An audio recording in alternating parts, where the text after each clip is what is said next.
Here in the Northern Rockies, dark winter months are outlasted in basements, dens, and nooks, where kindred souls gather to share intel, swap fly patterns, and relive the memories from seasons past. This gathering spot, known locally as a February room, is the inspiration for this podcast. No matter the season, the door is always open to those with a fly fishing story to tell. Brought to you by CD Fishing USA, the North American distributor for Composite Development's fly rods and fishing accessories. Tech, precision, ingenuity, legacy. Go to cdfishing.us and follow us on Instagram, YouTube, and Facebook. Here's your host, Lauren Carnop, and this is the February Room.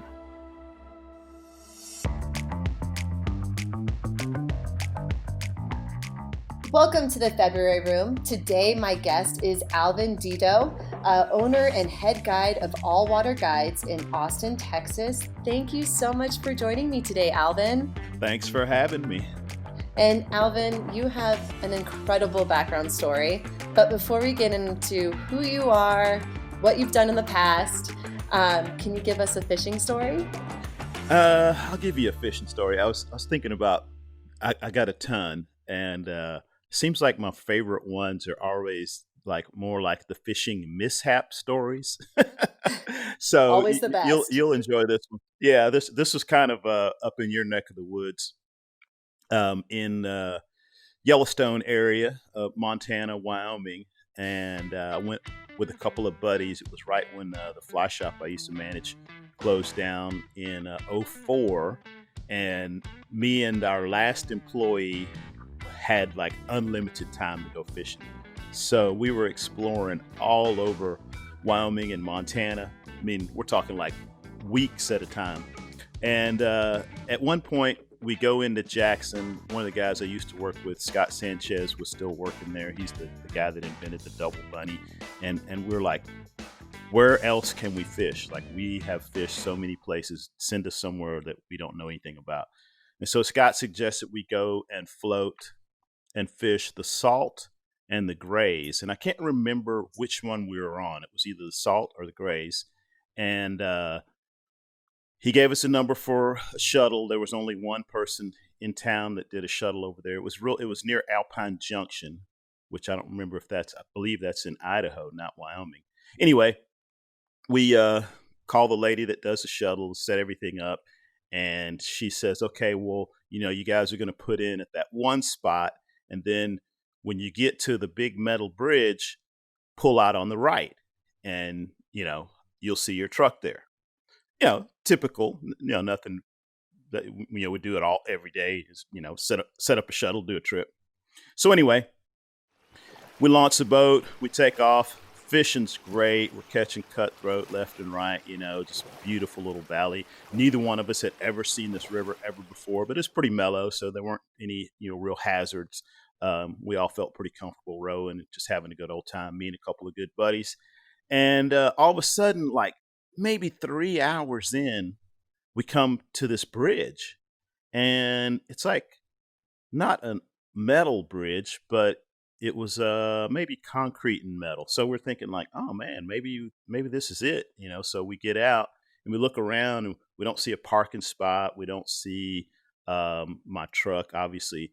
And we're thinking, oh, okay, well, maybe this is not the spot. We asked somebody hey, where's such and such spot? And they're like, oh yeah, you got a little ways to go. So we're like, oh great, this is good because fishing's good. We don't want to be done so early. So we keep going. We cross under a couple more bridges. We don't ever see the big metal bridge that the shuttle lady had told us about. And we just keep going.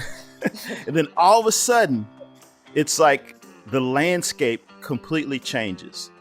And we're catching fish on every cast. I mean, we're doubling up. We're pretty much doubled up. Every time a fly hits the water, it gets eaten. And I'm thinking, this is kind of weird because fishing was good, but all of a sudden it's just super good, And then I see this body of water that the river is flowing into. And I'm like, all right, guys, this is the Snake River. We have passed our takeout. Yeah. And they're like, no way. And we actually start going down the snake until I convince them, like, no, guys, we got to get out. We're lost. We passed the last takeout. So we get the boat and we kind of drag it upstream, up the Snake River, and we park. And we leave one of the guys with the boat, and me and the other guy hike up out of the canyon, and we can see town. It's not too far away, but it's definitely, we're not walking to town. And we can sort of see where the boat is down at the bottom of the canyon, but it's a pretty good ways away. So we finally get to somewhere we can get a cell signal. We call the lady that shuttled us, and we had to convince her to get our truck and bring it to us, even though she was going to have to miss her AA meeting that night. We're like, oh, yeah. And that's probably the moment you probably needed it the most. Yeah, exactly. And we're like, we never saw a big metal bridge, So she's like, well, I hadn't been over there in a while. I guess it's a concrete bridge. So she gets the truck, and we make it out to the highway, and we flag her down, and then we drive the truck as far as we can up this road until we're like, okay, this is as close as we're going to be able to get to where the boat is. So me and my buddy, we hike down to the boat. Our other buddy started a signal fire at this point because it's dark, and we get to him. My buddy looks at his watch and he's like, well, that took us 10 minutes to get from where the truck was to the boat. And I was like, yeah, but we were going downhill empty-handed. So I don't know, hour and a half, 2 hours later, we have the boat. We had to completely disassemble the raft, but fortunately it was a raft. We had it completely disassembled, back on the trailer. We're drinking a couple of cold beers, and we all are like, okay, so if we would have known beforehand what was going to happen, would those 2 miles of amazing fishing have been worth it? And we were like, yes, it was worth it, but no, we wouldn't ever do it again on purpose. So that was a pretty exciting day. I remember calling my buddy Scott at the shop while we were waiting for the shuttle lady to show up, and we were like, well, is there another takeout that we can float down to? And at the time, Palisades Reservoir was at like 20% capacity. And he's like, dude, if you get back in the boat, you'll be in there all day, and you'll get to the next ramp that'll be like one of the boat ramps in the lake, and it'll be like 50 feet over your head because you're in the bottom of the canyon. So we had to take the boat out. Yeah. I mean, that was just but the fishing was so amazing that last couple of miles. And I don't know, I'm sure I'm sure plenty of people know where that bridge and that takeout is either the Salt or the Grays. This was a long time ago. I don't remember exactly, but I could go on and on, just stuff like that. No lie, this last weekend, we went fishing and we were taking our boat to the ramp, and we've never been to this part of the river, and they're like mile marker 14. And so we were driving, and sure enough, there's mile marker 12 and there's a boat ramp there. And we kept driving. I was like, there's no way do you think that's where we're supposed to be? And we go back into a cell phone service, and we're like, do you mean mile marker 12? They're like, yeah, they changed it, but all the locals know that's mile marker 14. And we're like, oh. Yeah. It's interesting because I've have interviewed guides, and it's always they kind of grow up in the guide industry. They go fishing out of college, and they just kind of get stuck in it. And you have such an unconventional way on how you became a guide, from your bad mother, am I saying it right? Bad Mother Goose and the Brother Grimm. Yep, and the Brothers Grimm. Yes. Can you give me a little bit of background about how you got into fly fishing and how you made this journey to being a guide? Well, it was a long journey. I actually got a fly rod for my 12th birthday, and I'd read about fly fishing in this fishing book at school. And it wasn't even like a fly fishing book. It was like a fishing book, and it had a chapter or two on fly fishing. I read that and I was like, man, I was a really avid fisherman already, but the fly fishing thing really intrigued me. So somehow or another, from my 12th birthday, my parents found me a rod and a reel. I mean, I remember to this day, it was a 7-weight fiberglass eagle claw, big yellow rod with a martin reel and a 7-weight level line. And I just taught myself how to cast and taught myself how to tie a few flies, and just kind of, went to town with that thing. But my fly fishing career took a huge leap forward when I moved to Austin, initially to go to college at the University of Texas. But I'd spent some time in Austin and just decided that that's where I wanted to live, and UT was the way to make it happen. But there was actually a fly shop in Austin, the Austin Angler, and they had been featured on like the first of those "They Don't Take American Express" commercials. And so a lot of people knew the Angler because of that. And I just kind of started hanging out there, and the guys that worked at the shop were just super nice. I didn't have any money, so I was mostly just loitering.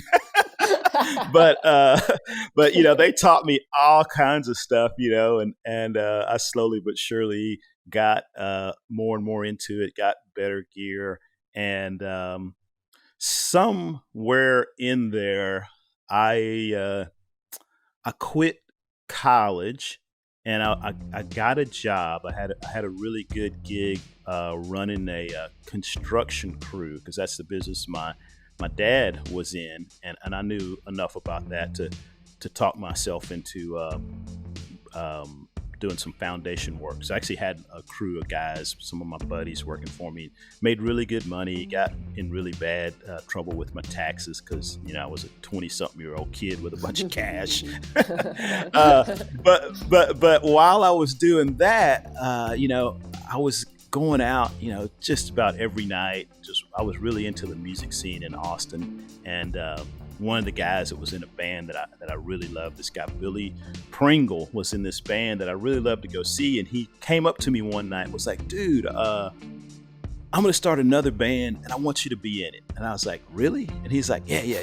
And I was like, "Well, I mean, I don't know anything about music or being a musician." And to this day, I really don't either. I mean, I always tell everybody I was more of a performer than a musician. But anyway, fast forward a couple years later, the band's doing really well, which was a miracle at that time, because we were like a band playing all original music, 70s style, straight up funk in Austin, Texas. And we were able to quit our jobs. We made enough money to quit our jobs, and we traveled around the country quite a bit, made a few records, met a bunch of people. But the thing for me that was probably the coolest about that was I had way more time to go fishing and a little bit of money to buy fishing tackle. So, like we'd play a show like a Saturday night in Dallas or something. And if we weren't on tour, we usually didn't play during the week. So, I'd go to the gig with all my fishing gear and camping gear. And after the show was over, I'd hop in my car and drive to New Mexico and fish all week, and then meet the guys at the next show the following Friday, So it was just awesome. And so during that time, I started spending a lot of time at the fly shop, and I decided to get out of the music business. And that's like, we could talk about that for 45 minutes to an hour just on that. But anyway, I decided I was going to do something else. And I was trying to figure out what else I was going to do. And I was hanging out at the shop talking to the guy that owned the shop, and said, I was thinking about, getting a different gig, and, or maybe move somewhere and, get some other kind of job. And he basically, Larry, my boss, ended up being my boss, was like, "Well, why don't you just work at the fly shop?" And I was like, "Really?" And, I was like, he's like, yeah. So I started working at the Angler, and I mean, I was there like 10 or 12 years, got to where I was the manager, the buyer, just doing everything. I mean, learned a lot of stuff about the fly fishing industry. And September 11th happened, and that really hurt the business, because the Angler was, we're in Austin, and we were basically outfitting people to go fish all over the world. And that business really kind of took a hit. And sometime in there, we started guiding locally. Myself, JT Van Zant, who's gone on to be a world-renowned guide himself. Joey Lynn, one of our other co-workers, he's an outfitter. He lives in Buenos Aires. He can set you up on any kind of trip you wanted to do in Argentina. And the three of us just kind of started guiding out of the shop for some extra money, and got to where, I mean, I was pretty much working 7 days a week. If I wasn't in the shop doing my, shop stuff, I was out on the water guiding. And I worked 7 days a week for a long time, because the guiding was it was like a paid vacation day for me, So I never said like, oh God, I don't want to get up this morning and go take somebody fishing. And so the shop closed down in 2004.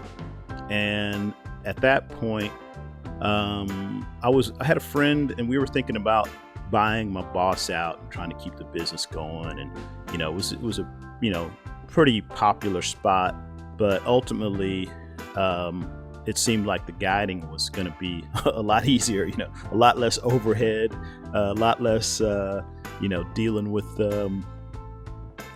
stuff, non-fishing stuff. So I just decided to continue on and guide full time. And luckily my boss, he's a really cool guy. He gave me the email list. He gave me the mailing list. He took down the business website, put up a one-page website that just said basically, Austin Angler, thanks for the memories. I mean, the shop was open for 23 years, so they had a pretty good run.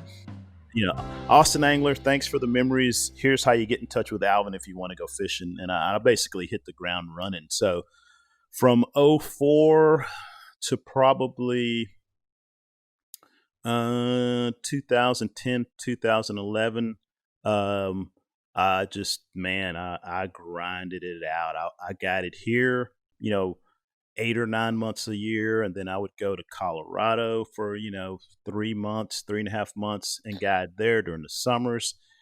And then I got to where I could not physically do any more trips than I was doing. I was pretty much maxed out, which was the dream from the start, was to be able to just say, okay, I can't do any more trips. But the trips kept coming in. And I started sending trips to some of the other guides, local guides, guys that I've worked with, guys that I've known for years.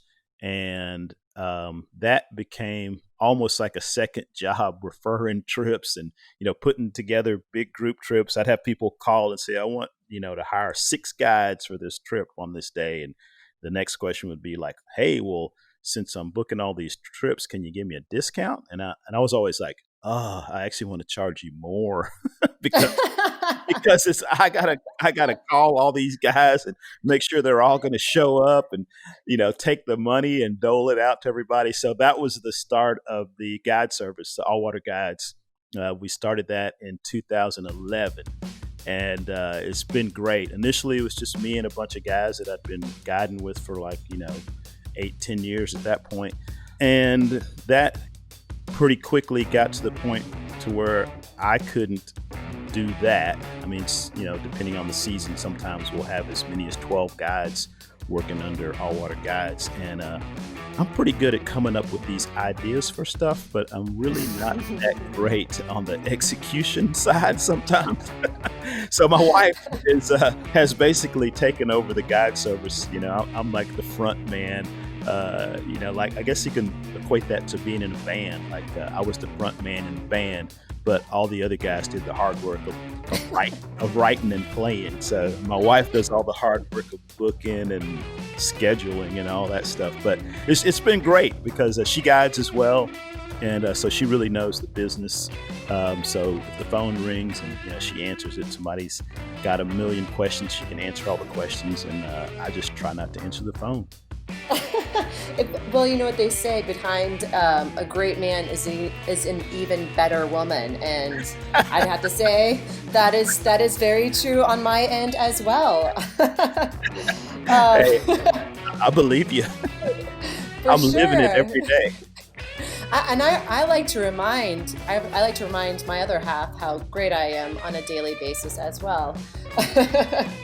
But it's also for my podcast, it's all about like these great fishing stories, and it's also, you're my first Black angler on my podcast, and I have to say that following you on Instagram, you had posted such an emotional video about being a Black man in the with racism. How did you go about posting that video? Well, I did not want to post that video, first off.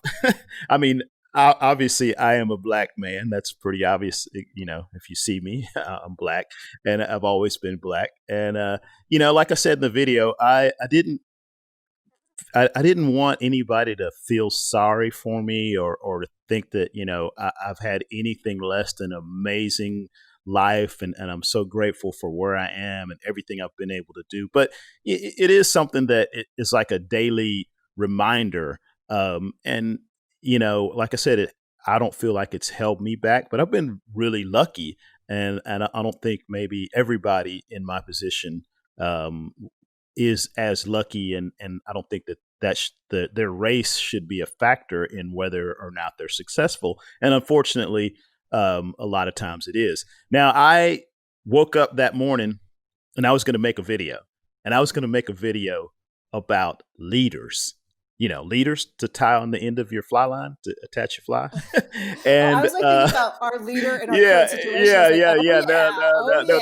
That's why I had to clarify. I was not going to go there. Because on the one hand, I don't feel like I'm an eloquent speaker in that realm. I mean, all I have is my experiences of being a Black person. And I can talk all day about fly fishing, but that's just not a subject that I feel like I'm, necessarily an expert on. So I wasn't going to do it. I was going to do this video on leaders. And one of the guys I follow on YouTube is a huge fly fisherman, Ben Sittig, out of Colorado. And he posts his videos every Monday morning at 5:00.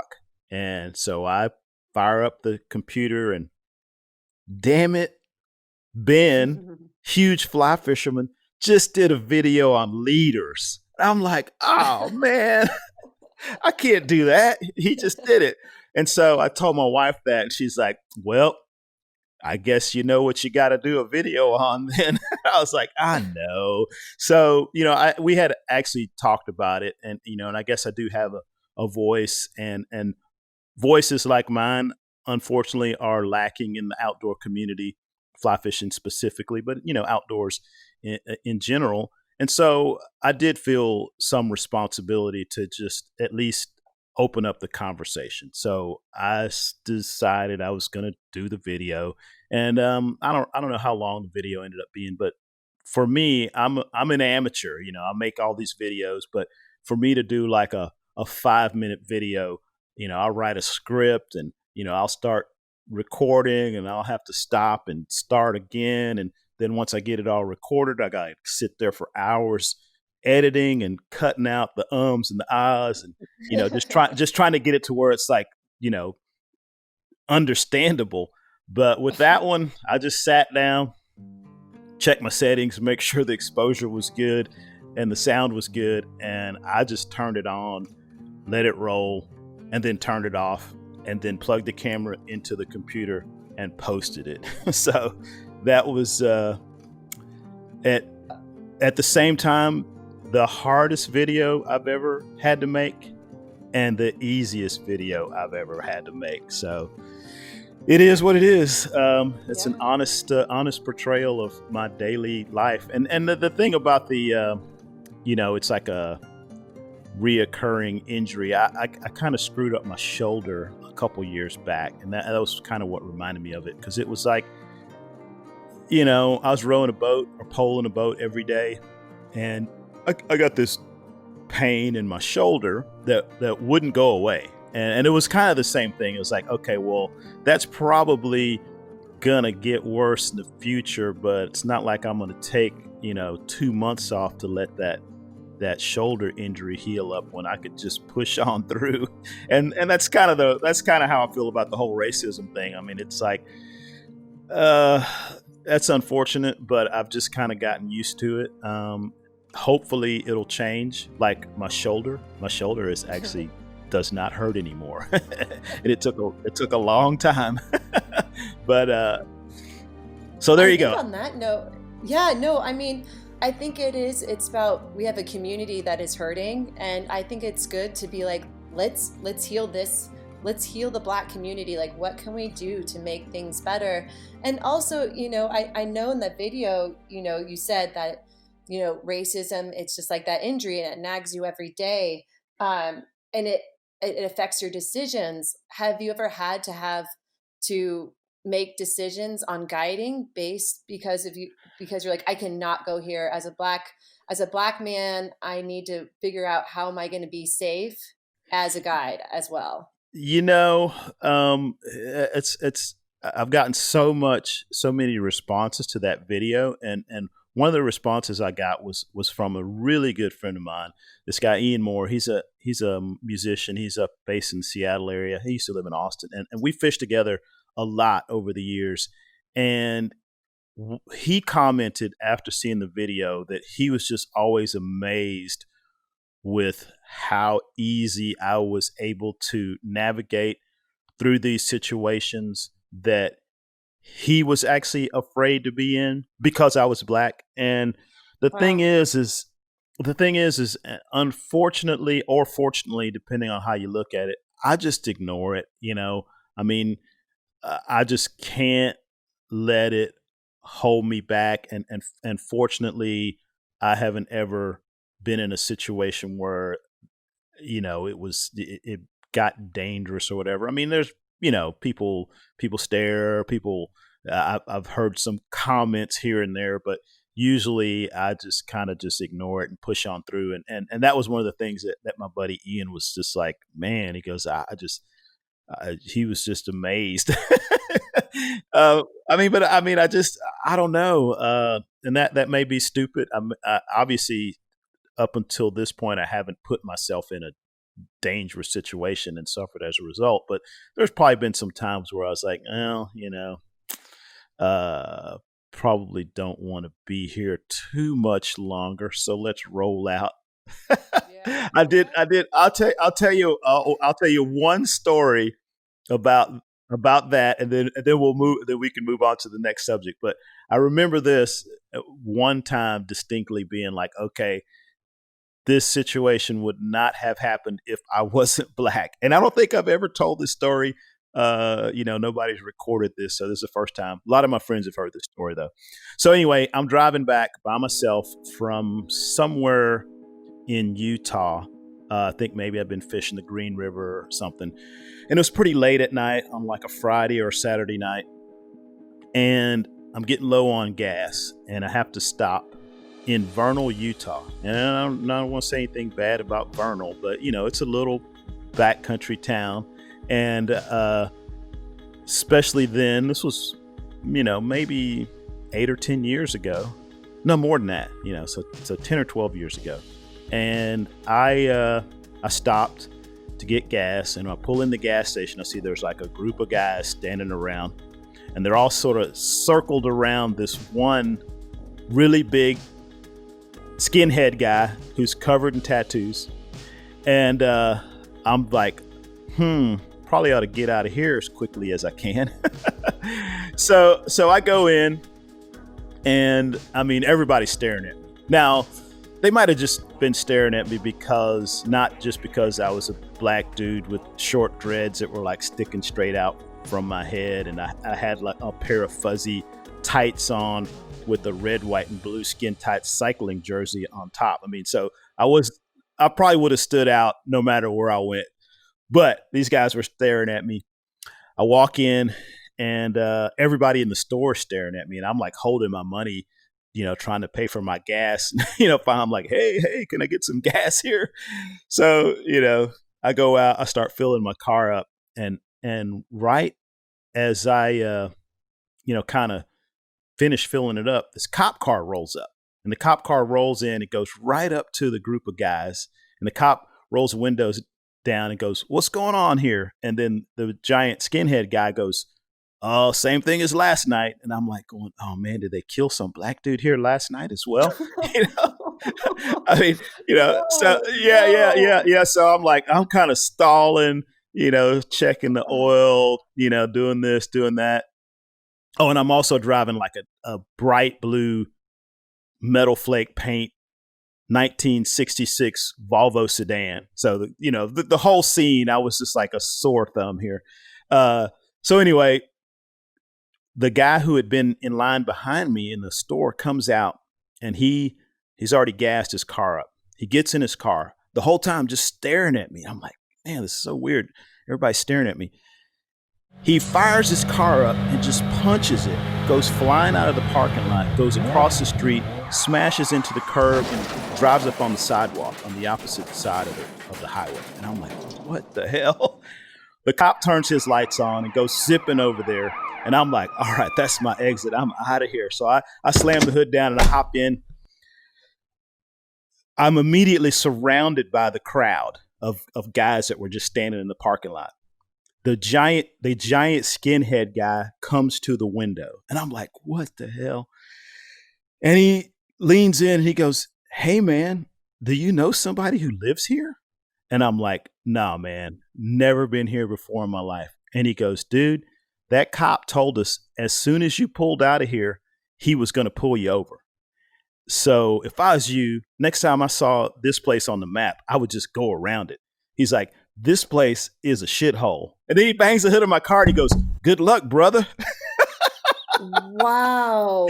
Yeah, so I got the hell out of Vernal. Do you think that guy hit the curb so he could distract the cops so you could get out? I have no earthly idea why that guy hit the curb, because that guy was a totally separate guy from the crowd of guys that were in the parking lot. He wasn't talking to the cop. He came out. Okay. I think he was just like, I don't know, mesmerized by a black man in Vernal or something. I don't know. But it was so freaking weird, and I was just thinking like, I don't know. I mean, if I'd have been a long-haired white dude with the same get up driving a car, might have been the same thing, but I don't think so, 'Cause I just think like, man, I don't, maybe the cop was, racist cop, but obviously the giant skinhead guy, who the person I was most afraid of, was not a racist and was looking out for me. So there you go. But it's crazy that, if I saw a cop, I would never be, in my mind, I would never think, oh, he's going to pull me over because I'm a white female. And I think that there's this culture, you know what I mean? I'm like, oh, I better drive. I mean, I get nervous even when there's a cop behind me. I'm like, oh, did I speed? But I never in my mind think, oh, he's going to pull me over because I have two white children behind me and I'm driving a car and I'm, jamming out to my whatever music I'm listening to. But yeah, no, thanks for sharing that story. And I think it's good to hear that, like, some people will surprise you, like the big white dude.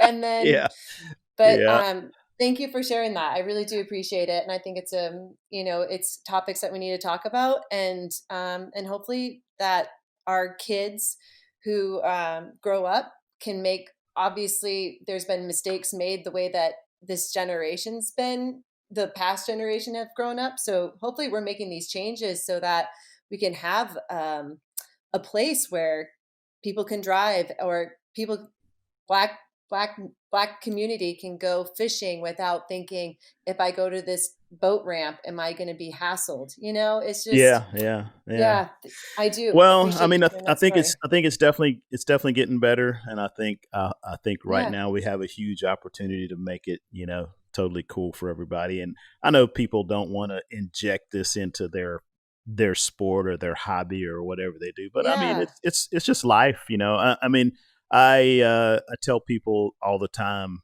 so we get on the boat, and, we're not going to talk politics or religion because, those are kind of some hot subjects, and, unless of course we know everybody agrees and then it's open season. But I don't think the whole race thing has anything to do with politics or religion. No. So, I think we should be a little bit more comfortable with it. Although I may be reevaluating my position on the politics and the religion too, because a friend of mine the other day said, well, it's unfortunate that not only can we not feel comfortable talking about race, but we can't feel comfortable talking about politics or religion either. And we should be. We should be able to respect other people's opinions, on any of those subjects and be able to have a civil, polite discussion. So I may start Yeah. talking about politics and religion as well. We don't start talking about it, then when these things come up, it's like, how do you deal with it? And you're like, you just become mumble jumble about it, as opposed to being like, I am prepared to talk about all these issues and be accurate about the way that I feel about it, projecting my feelings.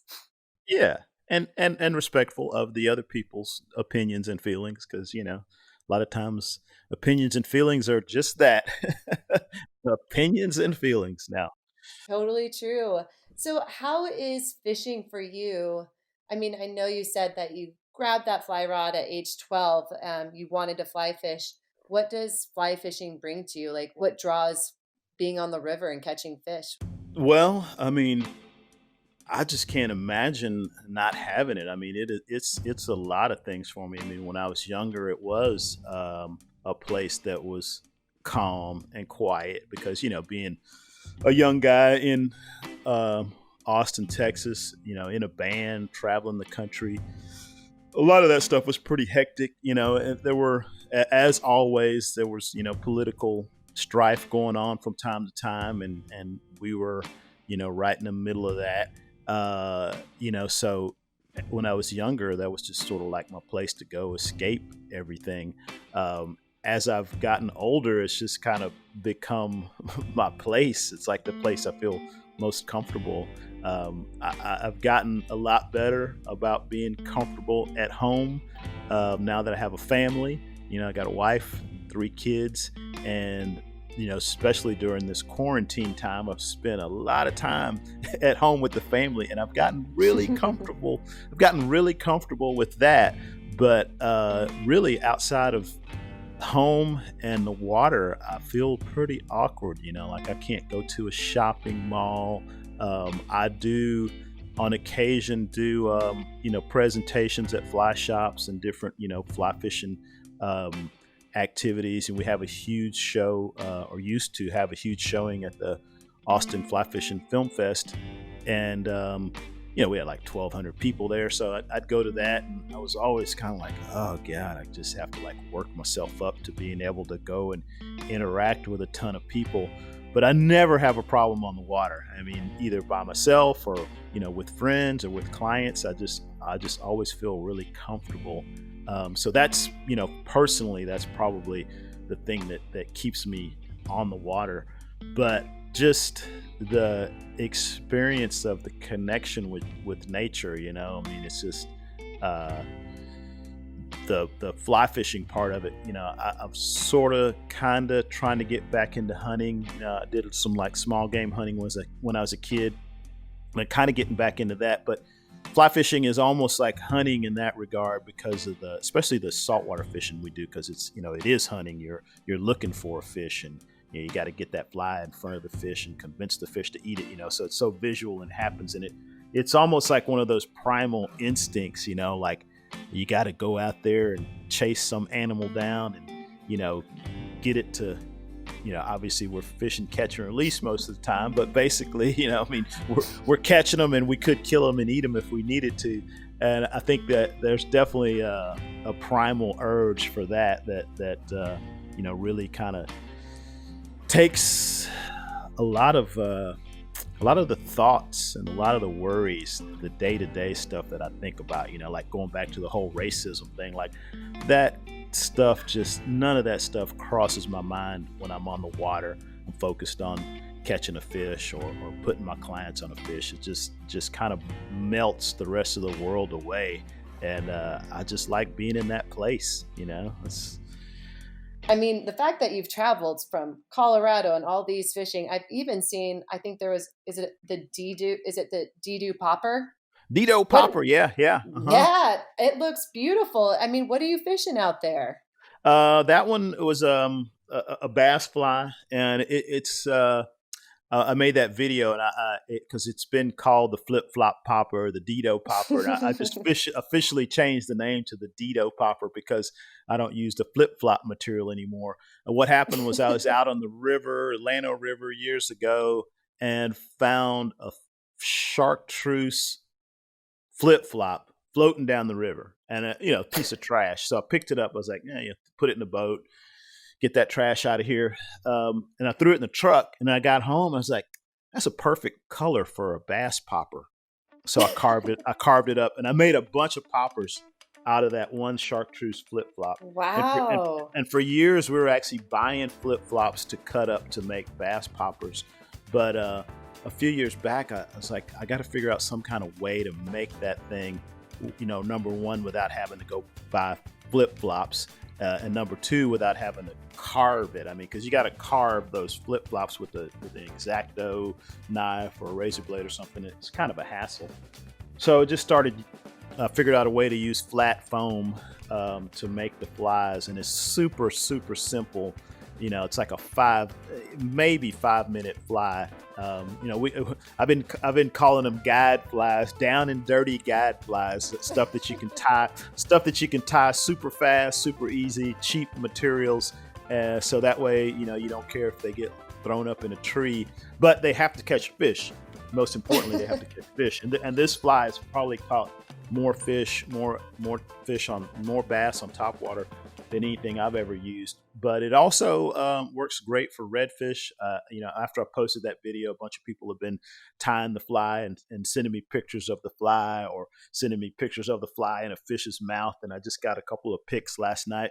The guy's been catching some redfish on them. And my buddy JT actually tied up a giant one and caught some GTs on them in the Seychelles with us when we did that this year. So the Dedeaux popper catches anything that'll eat a popper, anything that'll eat topwater. Haven't caught a trout on it yet, but I'm gonna have to try that this summer. Yeah, you'll have to come up to Montana. It's so interesting. I was just thinking about how you said you found that the flip flop. When we were in the Bahamas, this girl was taking all the flip flop trash and decorating them into like these art pieces, but they still look like flip flops. You're like, I'm not gonna Yes. hang a Yeah. flip flop in my house. But I'm like, what a brilliant idea, Alvin. You could go to the Bahamas and grab all those flip flops and start making some T2 poppers. A good excuse Yeah. to go to the Bahamas, right? I saw some of that artwork when I was in the Bahamas. That's a common thing. And that's the other thing about the Yeah. flip flops. Man, there are just so many of them everywhere on the Yes. shoreline. It's like, oh yeah. So, Alvin, do you have like a really memorable fish that you've caught, or maybe one of your clients have caught? Well, there's been a few. Most recently for me, um, the trip to the Seychelles that we did in January, right before the entire world closed down. Um, Myself, JT Van Zant, and Dave Mangum, we all three fished together years ago when I was at the Austin Angler, and we all kind of went our separate ways. JT's still here in Texas. I see him not as often as I should. David moved off to Florida and become like maybe the best tarpon guide in the world right now. And Good we, person to know. yeah, man, he's really good. But we hadn't seen each other in a long time. We had to spend a lot of time together in a long time, and we got to go. The three of us got to go to the Seychelles together, and I had dreamed of going to the Seychelles ever since I saw that Yeti video, Cosmo. But of course, it was one of those like, yeah, I've dreamed about going a lot of places that I'm never going to go. But somehow or another, Yeti put this trip together, and all of a sudden, next thing I know, me and my two old buddies are going on this amazing 3-week long trip to the Seychelles. And for anybody that watched that original video, the big thing was the GTs, the giant trevally, and they were just so hard to catch. I mean, watching the video, they're breaking multiple rods and breaking fly lines, and I was just thinking like, oh man, if I could just get one of those things, I don't care how big it is, that'll be so awesome. And so here I am in the Seychelles. The star of that Cosmo video was at the time this young new first season guide named Alex, who's also a black guy, just happened to be the only black guy there.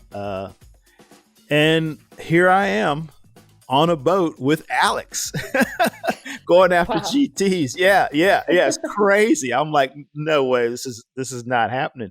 And so sure enough, I caught my first GT with Alex, and it wasn't the biggest one I caught, but it was the first one I caught.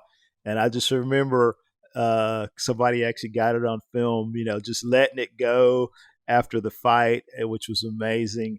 And Alex turns to me, kind of like gives me the high five and goes, "Welcome to the Seychelles, brother." And I was like, dang. Well, Alvin, if people want to learn more about all water guides and learn more about you, what's the best way for them to get a hold of you? Well, I am Or your wife. we are on every social media platform out there, including TikTok. but TikTok probably wouldn't be the first choice. If you look up All Water Guides on Facebook, on Instagram, you can look me up on Facebook or Instagram, Twitter, or you can just I think if you just Google Alvin and fly fishing, you'll find me. So All Water, All Water Guides. Like I said, is everywhere. allwaterguides.com, alvindedeaux.com. But yeah, social media, that's usually the easy place. Just look for All Water Guides or look for Alvin Dedeaux, and we'll pop up, whatever your medium of choice. Alvin, I hope that when everything starts clearing up, we'll get Les Claypool, since Yeah, he can go fly fishing, and since your band opened for them, and we can all just get on the river and we'll crack open a couple of beers and tell some more fishing stories, and the ones that got away and the ones that got messed up along the way. So I got a lot of stories. Some of them probably not suitable for podcasts anyway, so we definitely need to meet in person. Oh, we'll have to do it off the record for sure. Well, thank you again, Alvin, and I appreciate it so much talking with you today. Hey, thanks for having me. It was fun. For the inside scoop on the fly patterns we've discussed with our guest, check our blog for Flies of the February Room. If you would like to enter the February Room, shoot us an email at info@cdfishing.us. Also, remember to subscribe, share, and, if we've earned it, give us those 5 stars. Thanks for dropping by, and remember to go fishing.